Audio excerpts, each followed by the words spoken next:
Podstock.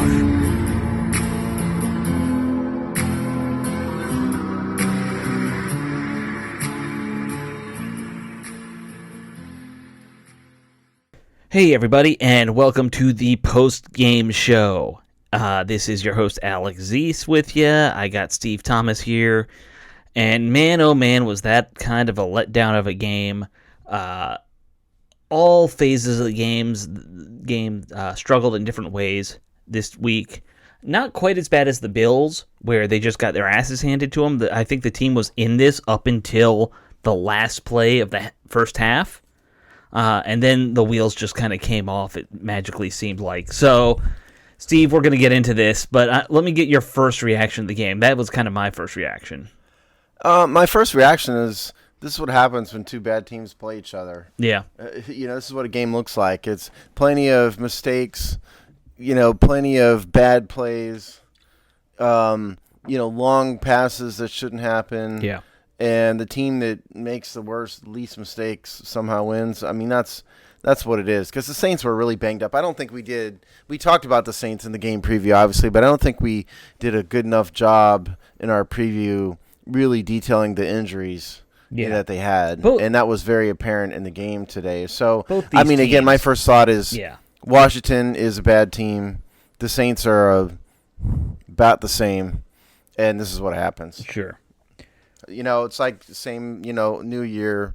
What's the old saying? Same thing, different day. Yeah. Whatever. Yes. That's what this is. That's the cleaned up version of that saying.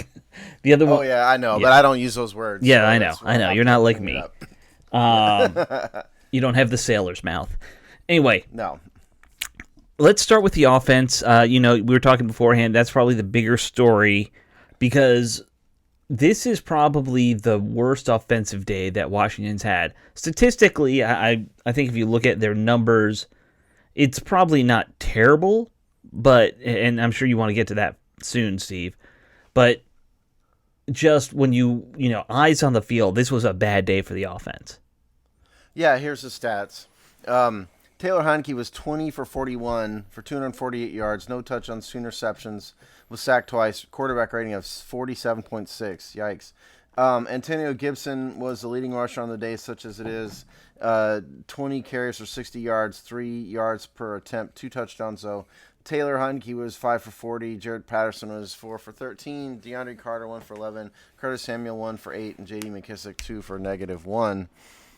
That's bad. Yeah. Adam Humphries was the leading receiver on the day, 3 for 73 and 5 targets. DeAndre Carter, 4 for 62 and 8 targets. Terry McLaurin, 4 for 46. Ricky Seals-Jones, 5 for 41. Antonio Gibson, 2 for 12.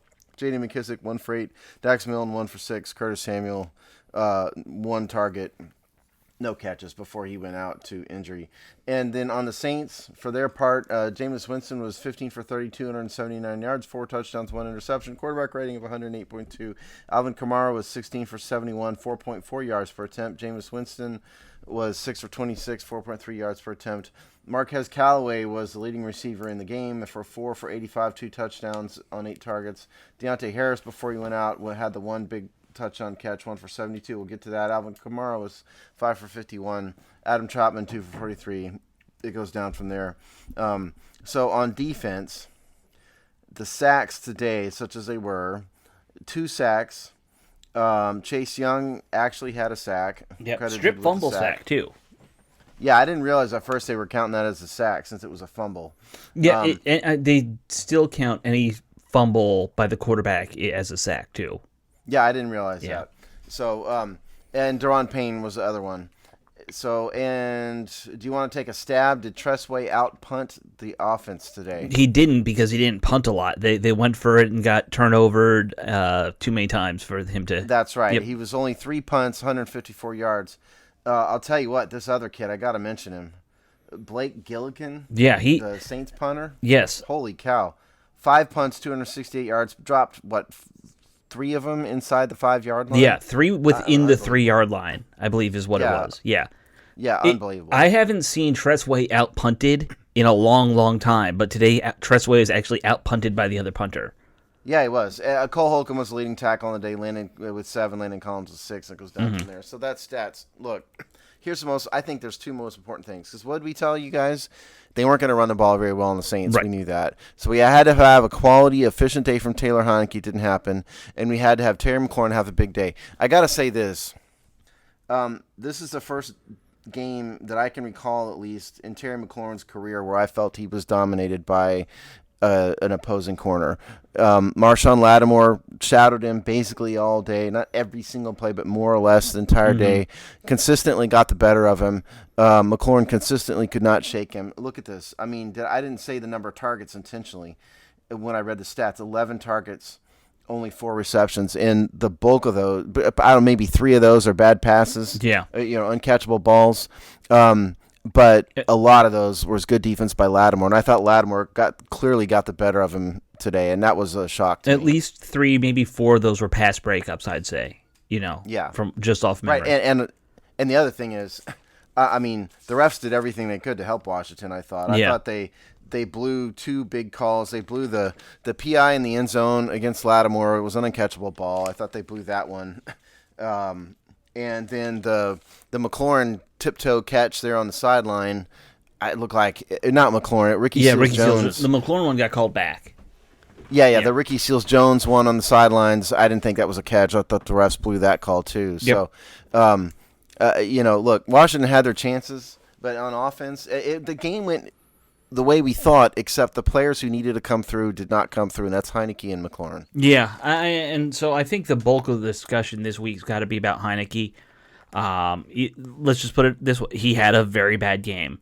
All his balls were floating. Worst game we've seen. Yeah, he was throwing soft balls the whole time. I don't know if it has to do with the fact that it was kind of humid or rainy, and he's just letting the ball slip. I don't know what was going on there. With Heineke's balls just floating everywhere. He wasn't throwing sharply at all. And, he had 2 interceptions. There were another 4 or 5 that looked like they could have been picked off. Those first 2 passes he threw, both could have been picked off easily, for example. I'm not calling for him to get benched. That's not what I would do long term, but I am kind of surprised that at some point they didn't say, all right, this is not your day. Let's put Kyle Allen in and just kind of see, I know. Coaches don't do that, though, What's that going to do, though? That's the problem. I mean, is Kyle Allen better? I don't think so. I mean, but as to Heineke, I thought, like you said, there were 2 or 3 balls that could have easily been intercepted. They dropped one, at least that was probable interception.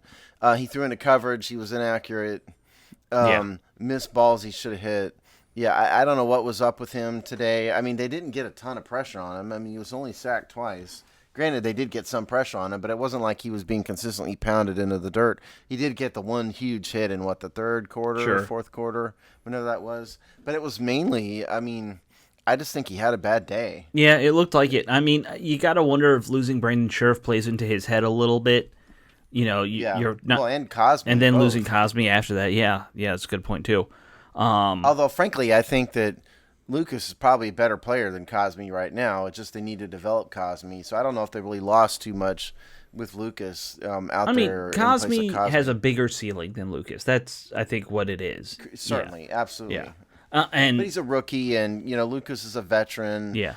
So I'm not too. I think the Brandon Scherf thing was a bigger deal than Cosme. But at the end of the day, I mean, again, they got some pressure on him, but it wasn't like he was being harassed. Like it was just all out blitzkrieg by the German army or something. I mean, it was. I mean, he had a bad game. I mean, there's things that you see continually with him as the quarterback, and I think it has to do with his height, in that when he's in the pocket, he is always going to struggle a little more to see down the field because he's a short guy.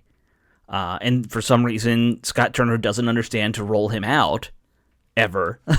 He's not that short, though. I mean, it's not like he's 5'8". 6 foot.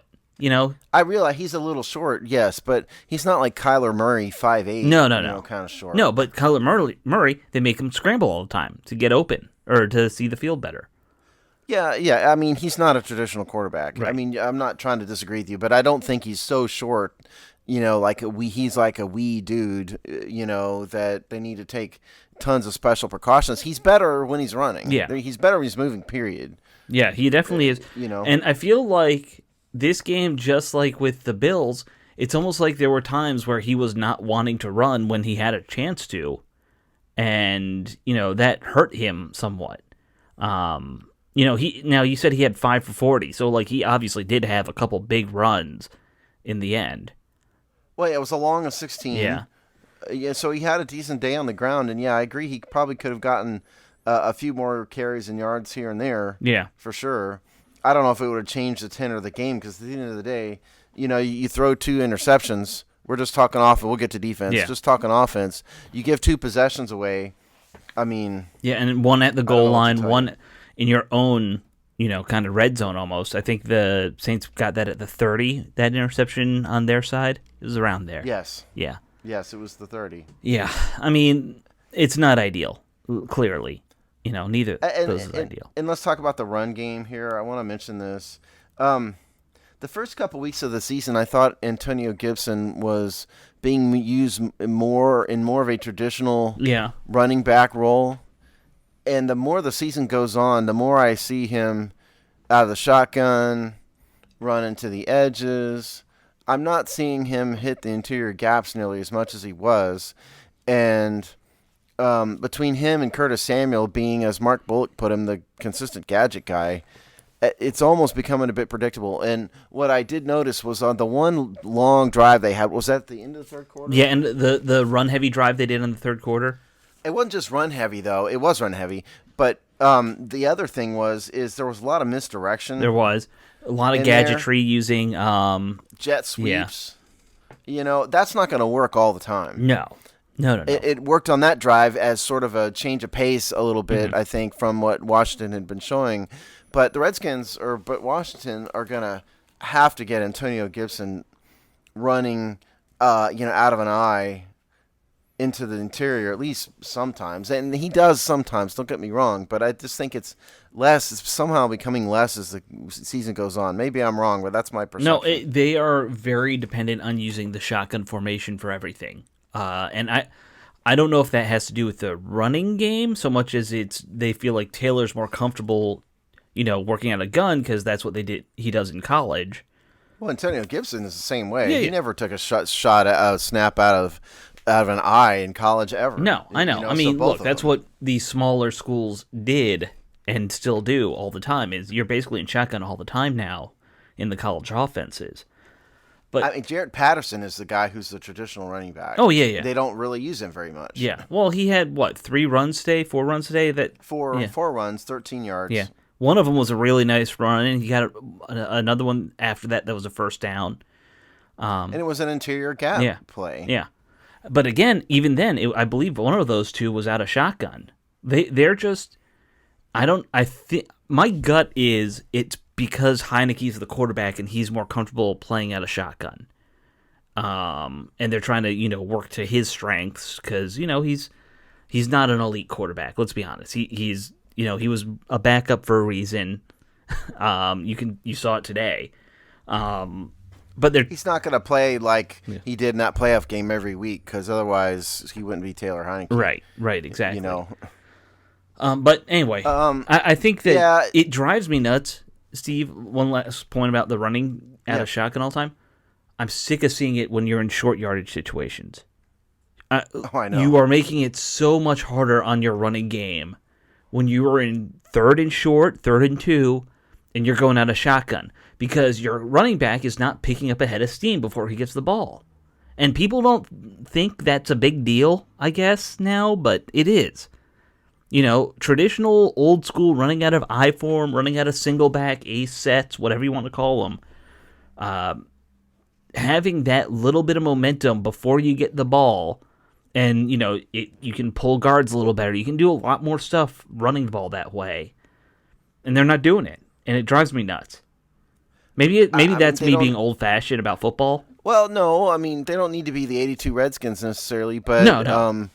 The 2020 Redskins do need to do more, I think, to vary their running game because I think they're starting to lock Antonio Gibson in a bit of a box with that they were trying to get him out of, and he's sort of reverting to what he was doing in college. So I do think they need to do what you suggest more. It reminds me almost of the team 4 years ago whenever Jay Gruden was here and they were on to Josh Johnson as quarterback, and basically they were limiting themselves to like 3 plays offensively, and it was like they would only run draw plays for running plays, and it's kind of feeling like that in the running game, and that's not good. Bit, you don't want to be there. They were there because they had to back then. You don't have that excuse right now. You could be doing a whole lot more.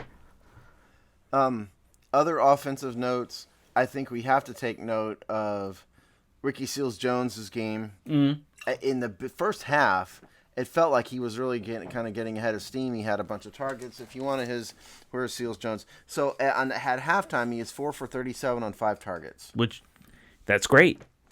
Yeah, which is great. And by the end of the third quarter, he was 5 for 41 for 8 targets. And by the fourth, at the end of the game, he was 5 for 41 for 8 targets. So he didn't get targeted at all in the second half. Well, for a while, he was targeted on that one great play from the end zone that got called back. Well, yeah, that didn't count. I know. I'm just saying. For a while, he was doing a passable impression of Logan Thomas, is what I'm getting at. But he's a number 2, number 3 type tight end for a reason. I didn't have a problem with him. No. Honestly, I think he could be a starter. He could be the starter, for however long Thomas is out. I mean, they need to use him more, is what they need to do. They probably need to. I think that, with every player, you got to feel out what their strengths are. I'm not sure what those are with Ricky Seals-Jones yet.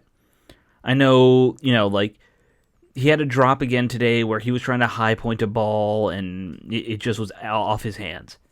He's not Logan Thomas in that regard. I think he's more of let him be more of a check down tight end, and I think he could probably excel at that. Yeah, absolutely. DeAndre Carter, they're starting to use him more. Mainly, it was more out of necessity. Right, because no one else was left. Yeah, so he got, had 8 targets. That's good. Yeah. But to the interceptions, my notes on the interceptions, the one that was with 2 minutes left. The one in the end zone? Underthrown ball. Yeah. To Curtis Samuel at the 1 yard line. I mean, if he had put a little bit more smoke on the ball and thrown it. If he had thrown it in the end zone instead of behind, to the 3 yard line or whatever. Yeah. Yeah, so that is a mistake by Heineke. Yeah. I think that was 100% on him. It was a bad throw, bad read. And then you know what? I know you're looking for the info on the other one, but I'll tell you what my read, because I went and rewatched it a few times on that other interception, the one at the 30. Some of us can't rewatch things when we're looking at certain streams, thanks to the NFL not allowing us to watch these games. I know. We pay hundreds of dollars for a Game Pass. Just let us watch the games online. By the way, when in God's green earth are we going to get all 22 back? I know. We're not subscribing to this again next year if we're not getting all 22. It's ridiculous that they're charging us the same $100. Right. And they're not giving us all 22. NFL, you're on notice. We're not doing this again. Right. If we don't get all 22 I'm back. with you. Go ahead. I'm with you. So on the other one, again, bad decision by Heineke to make that throw, but honestly, all 4 of his options were covered. There were 4 guys out there. First off, I don't know what I think it was McKissick and Ricky Seals-Jones were doing. I think those were the 2 who were both just like hanging out 5 yards downfield, 5 yards short of the first down marker, and they're standing next to each other. They're, neither was trying to get open. Neither's like drifting into open space, because there's plenty of open space if they try. That drives me nuts. And we see that way too often with the Scott Turner passing game, where 2 guys are in the same area far too often, and they don't do anything. Yeah, I don't understand that. That I don't think that has ever worked in any history of football, to have multiple guys just kind of hang out in the same space in a pass play. Well, sometimes you can do that if you're trying to mix up zone coverage and stuff. Sure, and maybe if you're trying to run a pick or something like that. I get that, but that wasn't going on. As to that interception, again, it was an underthrown ball. Oh, it was absolutely a badly thrown ball.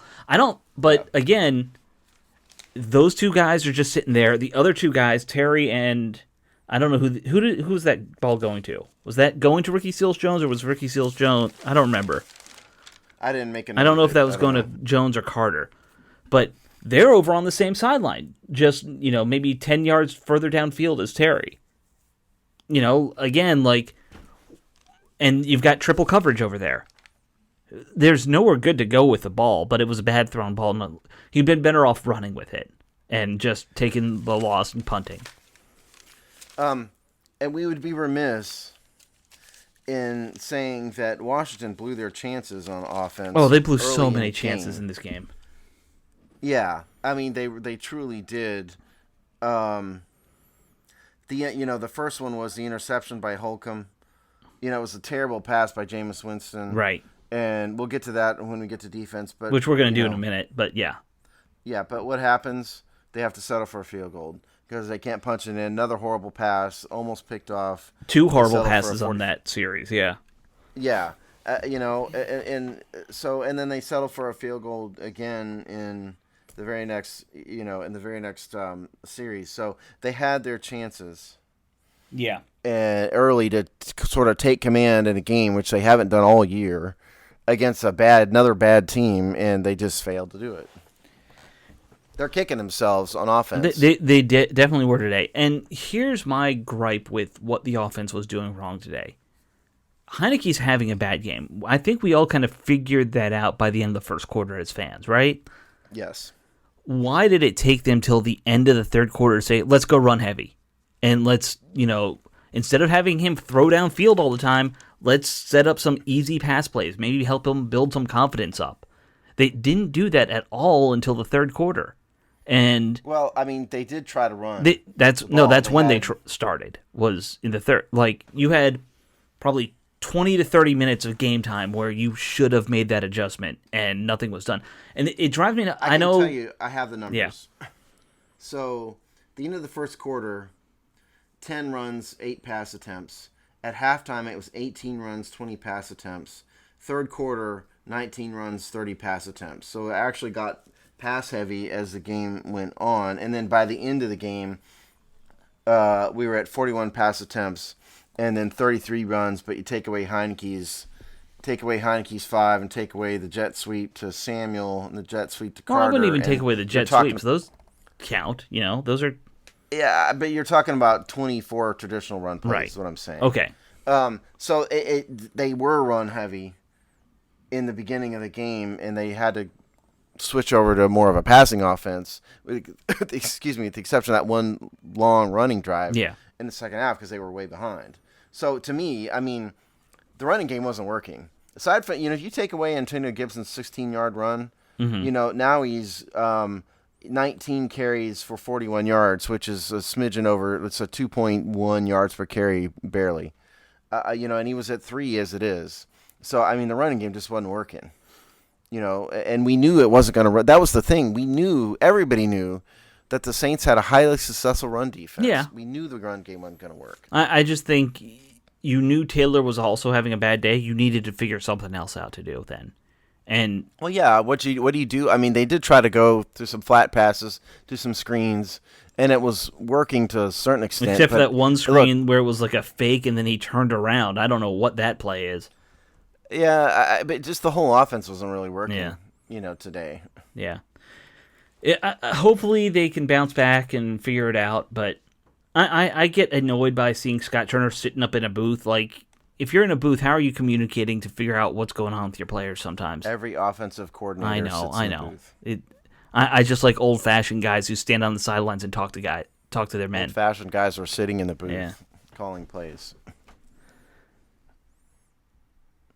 I don't know what to tell you. Do you want to move on to defense? We're 24 minutes in already. Let's move on to defense. So we should probably talk about this defense. defense. Let's move on to defense. Hey, hey, Steve, I got good news for you. Jackson and McCain, they both have said this is going to be an easy thing to fix. They haven't said how, and we have seen no signs of them fixing the secondary. But I'm told by reliable sources this is going to be easy to fix. So that's good news, right? Oh, by the way, they gave up another 55 or what was it, 73-yard touchdown this time, where nobody covered a guy. At the end of the first half, I mean, they played the Hail Mary terribly. Yeah. Hey, look, there's a guy running by me. Should I cover him? No, I don't think I'm gonna. Oh, there he's got a touchdown. That's That's every game. Every But game. let's just not put it on them, though. Let's not put it on just on them. I'm putting it a lot on them. Sure, they didn't play well. I'm not saying they did. But did we see the linebackers do anything? No. Did we see a ton of pressure on Jameis Winston featuring battered and bruised offensive line, which Andrus Peat went out? Not a terrible. Their starting center was out. Andrus Peat went out halfway through the game. And Jameis Winston isn't a statue, but he's not a runner. And yeah, Chase got the one big play, and but that was all he did. They made him move around a little bit here and there, but that was about it. But this is supposed to be one of the top defensive lines in the league, and yeah, they did a little better today, but they were playing a much worse team. Yeah, the strength of the team is supposed to be the defensive line, and did they do their job? No, they still did not. And in terms to answer your question, I mean. The amount of times we've seen miscommunications in the secondary is just amazing. The one long touchdown, it looked like Landon. It looked to me like it was supposed to be some sort of hybrid cover 3 thing. Yeah. And then Landon Collins did not drop back into the deep zone fast enough, and he was just toast. And the other one, it looked like Kendall Fuller was supposed to be on the tight end as the inside guy and kind of got lost in traffic. But when you do that in the end zone, it's over. Yeah. Well, and that's where I get so aggravated because we've seen that same touchdown play in 3 of 4 games. And in the 4th game, it was there. It was just the Giants missed the pass. This is driving. How many times is Jackson not going to communicate with his safeties and no one covers the guy going deep? It's not close to just him. Oh, no. It's not even anywhere near just him. It's not just him, but it's always on his side, and it's always the safety not covering after the fact. It's not Jackson's fault that Landon Collins let a wide receiver get 15 yards behind him. And it's not his fault that McCain's let it happen, that he let McCain do it too. It was on McCain. He didn't let McCain do it. McCain did it on his own in that game. It's not Jackson's fault that Kendall Fuller blew the coverage on the tight end. Oh, no. I'm not. I'm talking about that one play, not the tight end. I just think you're putting too much of it on Jackson when the whole secondary has been bad. It's just interesting that it always happens on the same side. I'm not saying he's been good. I'm saying that this is a totality of the secondary. And newsflash, Cam Curl hasn't made a ton of game-changing plays either. I haven't seen him really blow any calls, but he's not exactly been but he's also out there himself. He's also the third safety still for some reason. Yeah, I don't understand. I mean, and that's where, we could say, all right, it's on the players that these coverages are getting blown, maybe, but if you're gonna keep putting Landon Collins out there over Cam Curl or McCain over Cam Curl, that's on the coaches. I'm sorry. Clearly he's the best of your options. Play him. Don't play these other guys who blow coverages or, miss easy tackles. Landon Collins missed a very easy tackle for a first down in the 3rd quarter there where he could have just, easily pushed the guy out of bounds and missed him. Landon Collins misses a lot of tackles. Yeah. Always has. Yeah. I didn't read this stat, so take a guess as to how many tackles Jamin Davis had today. I'm going to say 0. I don't even know if he got on the field, honestly. He did have 2. Oh, okay. But your point is valid. It's too early to make a judgment call on Davis in terms of career, but it's certainly safe to say he's been a massive disappointment to this point in the season. You definitely can't make judgments on him as a totality of, in terms of bust or anything like that. It's too early. And yes, I know by throwing that word out there, I'm kind of suggesting it, but I'm truly not. Right. It's just too early. But he's been a massive disappointment. He looks totally lost. I had a family thing, and I had to listen on the radio for the first about 7 or 8 minutes of the second quarter. And D'Angelo Hall said that the Saints touchdown there, that the first one in the second quarter was because Davis missed his assignment. And again, that's the one I didn't, because I missed 7 or 8 minutes of the first quarter or the second quarter. So point is, Jamin Davis isn't helping anybody. Cole Holcomb, is maybe a moderately plus linebacker, I guess. I would say he's You know, he's a 0 average WAR wins above replacement linebacker at this point. yeah, I guess that's probably Yeah. true. And beyond that, they don't really have anybody No, else. they don't. You know, that's why you see them. By the way, the fact that they lost Bostic for the year and didn't go out and get anybody else is kind of also an issue. Like you lost your guy that you keep on saying is your best guy, even though everyone hates him. Okay, Well, they did bring someone up though. They brought Jordan Kunacek or whatever his name is, and he hadn't been playing. You know, they've got Jared Norris out there. I mean, the truth is, this 4-3 defense isn't in the 4-3 very much at all now because with Bostic out because they don't have 3 linebackers they can trust to play. And so, I mean, I don't know why you brought this guy from the practice squad if you're not going to play him and you don't trust him. right. Maybe you did need to go out and sign some dude off the street. I Whoever. I mean, it's also a question of do they know how to use any of these players to their strengths? Like, I'm not really sure that they do. And, I know there's also a, mad scientist. Maybe these parts just don't work together. You've got the wrong kind of, gears to make this thing work. But, if Davis is struggling, maybe you shouldn't have had him play middle linebacker this year. I mean, we talked about that in the offseason, Steve, how, maybe he should be a middle linebacker or, doing all the play calling and stuff eventually. But I remember saying at one point, I'd have him just kind of be a guy. Let Bostic call the plays or let Holcomb call the plays and let the rookie kind of just play and learn the system. I thought if they're going to put him out there, they should have been the weak side linebacker. Yeah. I don't know what he's doing now. Is he the weak side? I don't even know. Well, they're not even really playing 3 linebackers hardly at all, No. And so there's not really a true. They play 2 or 1 linebackers most of the time. Yeah, they do. I mean, and that touchdown I'm talking about again, D'Angelo Hall said it was a 3-1-7 coverage, and again that was the one I didn't see, live, but he said it was a 3-1-7. You can play 3-1-7 at the on a Hail Mary attempt. That's when it makes sense to play that.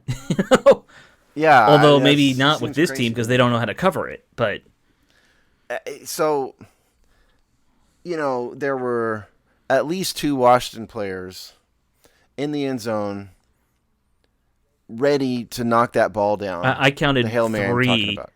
There were 4. 3, I think. I had 2 at least, maybe 3. Yeah.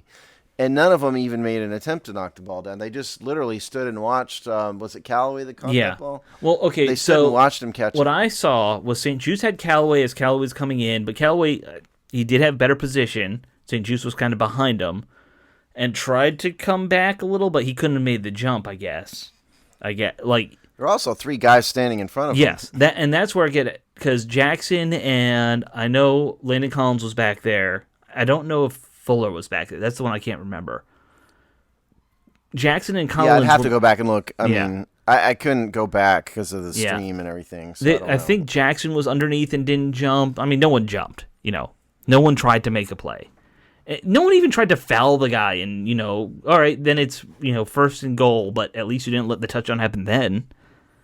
Yeah, it would have been better than just standing there and watching him catch a touchdown pass. Right. So in terms of defense,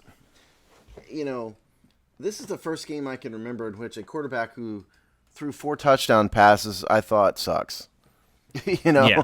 I'm sorry, and I apologize for ever saying that Jameis Winston was a pretty good quarterback. He's not a pretty good quarterback. I thought he was terrible today. I think there's a reason the Saints are trying to run the ball so much. Right. They didn't today, but they have every other game.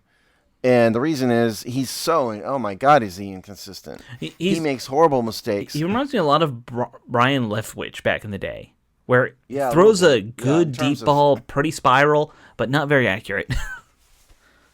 Yeah, and he inconsistent, maddeningly inconsistent. Yeah. So, I mean, Washington had every chance in the world against these Saints. And pretty sad to say that in spite this, they still gave up 33 points again. Mm-hmm. I mean, again, how many games are they going to give up 33 points? So let's review, shall we? Should we do this? Sure. So the Chargers game, 20-16 loss. Hey, that was a good game by the defense. Yeah, they didn't. Yes, Giants scored 30 points. Bills scored 43. Falcons scored 34. Now the Saints are 33. So 4 out of 5 games have they given up 30 plus points. Yeah. And including to 3 bad teams. Yeah. What does this say about your defense? It's I think you're absolutely right to point out how bad the secondary has been. The linebackers have been bad. Now they're down a starting linebacker who wasn't having a great season in the first place. I think he's far from the biggest problem, Bostic, but he was not having a good season. And this defensive line, yeah, they had played a little better today, but they still didn't impact the game nearly as much as they should. And the reason they were playing better in part was it was a beat-up, not great offensive line. Not to mention wait till they get the to a Saints good don't really offensive line. lack great or don't have great receivers, so They were down to like their, fifth string receiver, on the field. I mean, they lost Harris. Thomas was is on PUP. We should have mentioned that in the game preview. Thomas was not there, and so they're down to, the back of the roster. Yeah, and still huge mix up. Yeah, in the secondary. Yep. I mean, there's a problem here, man, and I don't know if you fix it by just saying, all right, we got to blow out this coaching staff at some point, the defensive staff at the very least. Nothing's clicking. So where do you go from here? That's going to be the hard question. I mean, it's not a question for week 6. I mean, that's not going to happen. I think it's a question you got to start asking. I'm going to say now, there is 0 chance. I'm not saying remote chance. I'm saying 0. Not any chance at all that Jack Del Rio is going to be fired in the middle of the season. And part of the reason is when Ron Rivera was going through chemo last year, he took over the team. And Ron Rivera is not going to do that to him after 5 bad weeks. So I think there's 0, not any chance at all, that the coaching staff's going to be shaken up. I don't think necessarily Del Rio would, but I wouldn't. Like if I were looking at some of these position coaches, I'd be saying, you guys got to get your shit together here, man. Like this is, if it's not on Del Rio, it's on somebody's head's going to start rolling sooner rather than later. It won't be this week, but if we are, because look, we're going to lose next week. We're going to probably lose the next 3-4 games in a row. Just, you look at who our opponents are, what's going on with this team. Chiefs, Packers, Broncos. Yeah. I mean, Broncos you could beat. Broncos is your best chance in those 3 games. If you go 0-4 and then we get the bye week, right? I wouldn't be shocked if, a couple of these position coaches aren't at least let go. I would be stunned. I think there's an absolutely 0 chance of that happening. Like, not one iota of a chance. None. Like, less than the lottery chance. I think it's more than the lottery chance. If they're... How about this? Why, the players are the ones screwing up. Okay? This is a team that doesn't have a ton of depth. And the players, it's not the coach's fault that Bobby McCain blew the coverage last week. It's not the coach's fault that Landon Collins blew his deep zone coverage this week. It's not the coach's fault that these players are staring at a Hail Mary and watching it get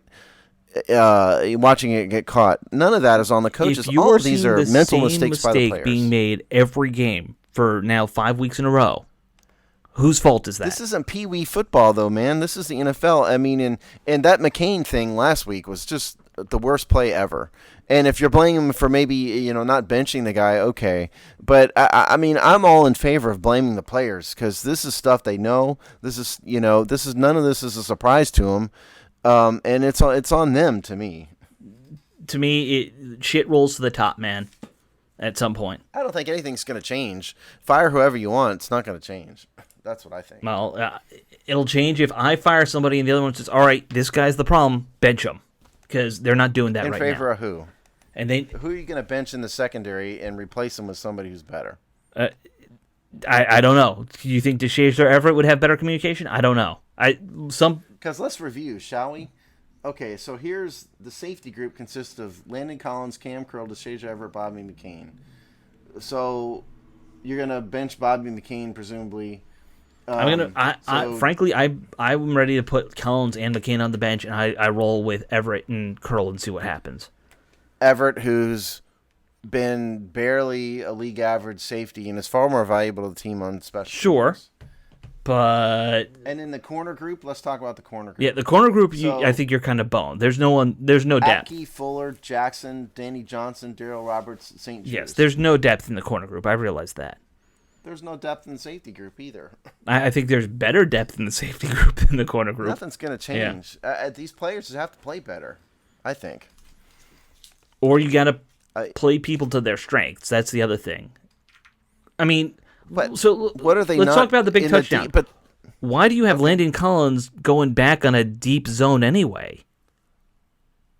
I mean, yeah, I mean, I wondered that, but that's not what he does. I think we need to watch the All 22 again. Yeah, which we're not going to be able to thanks to the NFL. To really get the full scope of that play. 'Cause again, I was just sort of assuming it was like a cover 3 intent because I mean he that's was what the it only looks like safety to me dropping too, back just in real time. Yeah. Yeah, but I think we need to see the play again to see why we ended up in that situation where Collins had to drop back. And yes, he absolutely blew it, but why that happened, it's too hard to tell. You know. Well, again, it all comes down to put guys in their best spot. And his best spot is never being the final coverage safety. That he shouldn't be doing. He should be playing shallow zone, and that's about it. Maybe blitzing. Well, I mean, he's truly a strong safety. Is what he is. Right. He's a 46 style strong safety. He should play the run. He should play shallow zone. He can blitz. That's it. Well, 46 is a little different, but yes, I mean he's an in the box guy. Let's just leave it at that. Right. Yeah, I guess a 46 would actually cover a slot guy too, which he doesn't do very well. So. Yeah, I mean, I mean, I studied the 46 at one point. It is a little bit different, but yes, I mean the bottom line is Landon Collins should not be in a deep zone. Let's say that much. Yeah, that was not and that's where I look at some coaching questions there, if that's what you're planning. So, all right, I mean, look, we're not going to find an answer to this, and they're not going to say what they're going to do to fix it, because that's not what teams do anymore. They're not going to they probably won't make any changes, because that's not what teams do. God forbid you admit you're wrong with some plan. So. God forbid. Yeah. Well, I mean, but again, to me, it comes down to the players need to play better. That's it for me. These mistakes are all on the players. But at least they only have the Super Bowl champions coming into town next week, so no worries. 2 years ago, Super Bowl champion. Yes. So, yeah, true. Yeah. But the 2-time AFC champion, defending AFC champions, and probably the best offense in the NFL for the last 3-4 years now. It's fair to say. Probably so. Yeah. Yeah. Oh, Steve, guess what? We're going to get to see the team get 50 points hung up on them next week, aren't we? I know. Right. If you guys can't hold, the Falcons and the Saints to a reasonable number, think of what the Chiefs are going to do. Yeah. All right. See, and this is where Dan Snyder might just go in and fire people. Dan Snyder, as Rick Snyder said on Seasons of Discontent, he might be delivering a carton of vanilla ice cream to somebody here this week. Yeah, I think so. He should. Like he did 20 years ago. I hate the guy, but he should. I would be doing it. So. Well, that's very petty. I mean, it's ridiculous. Of course. It's also very Dan Snyder. Yeah. It's still the greatest Dan Snyder story of all time. There's so many. I mean, it's one of the few ones where he didn't actually do anything like to hurt the team. He just was, petty. Yeah, being petty and ridiculous. I really want to do game balls. Okay, let's do game balls. Oh, all right. Okay, I'm going to go first. I'll give you a chance to think about it. All right. So, offense. First of all, obviously, nobody on either side of the ball deserves a real game ball. Sure. We know that. But I'm going to give the game ball and offense to DeAndre Carter. He didn't have spectacular numbers. Didn't have any touchdowns. Only had one carry for 11 yards. I thought he had 2 carries. But no? He had 1 carry for Okay. 11 yards and then 4 receptions for 62 yards.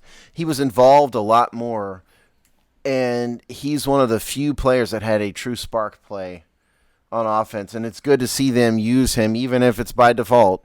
It's great to see him out there and exhibiting his speed a little bit. So I'm giving it to DeAndre Carter. And listen, on defense, I'm sorry, but I don't care. Nobody but Marshawn Lattimore deserves a defensive game ball. So I'm making Terry McLaurin go down and present a game ball to Marshawn Lattimore in the Saints locker room in front of the entire coaching staff, kneel down like you're about to be knighted by the king. He's got to bend the knee kind of thing. And he's got to say, Marshawn, you dominated me today. Here's the game ball. That's my game balls. Okay. On offense, I guess I'll go with Ricky Seals-Jones. He kind of stepped up. Look, he is not Logan Thomas, but he did, a decent job stepping up into that starting tight end role. There was that play that was called back where he went for 37 yards. That was a heck of a play by both him and Heineke. Honestly, Heineke's best play was that one, and it didn't count. So, good play. Yeah. On defense, I'm gonna go traditional, and I'm gonna try and give it to one of our guys here, which is tough. I know, it's like, who are you gonna pick for this? I guess Chase Young for the strip sack fumble. That. I was going to say Cole Holcomb because he had that nice interception, but then he totally blew a couple coverages later in the game. So I can't do Holcomb. Chase Young didn't do anything to screw up this week. He had a nice sack fumble, so Chase Young gets my defensive game ball. For having one impactful play in 5 games, here's your game ball. Congratulations, Chase Young. I wasn't going to give it to the punter on the other team. Even though he had a heck of a day. He deserves kudos, too, man. That honestly, was a heck of a punting I tweeted this at one point. People will look at Heineke, they'll look at the defense, but the Saints punter probably is the reason they won this game, quite honestly. Those 3 punts putting Washington back inside their own 3, that screwed Washington over more than anything else. Sure did. Yeah. So. Blake Gilligan. Yep. And by the way, Dustin Hopkins was 3 for 3 this week for the record. People still are mad at him. Doesn't matter. I mean, he's only missed one field goal all year. And 2 extra points, but yes. Yeah, yes. But in terms of field goals, he's only missed 1 all year. I mean, I don't know what you guys want from him. No, I know. But people just love to be mad at Dustin Hopkins, so.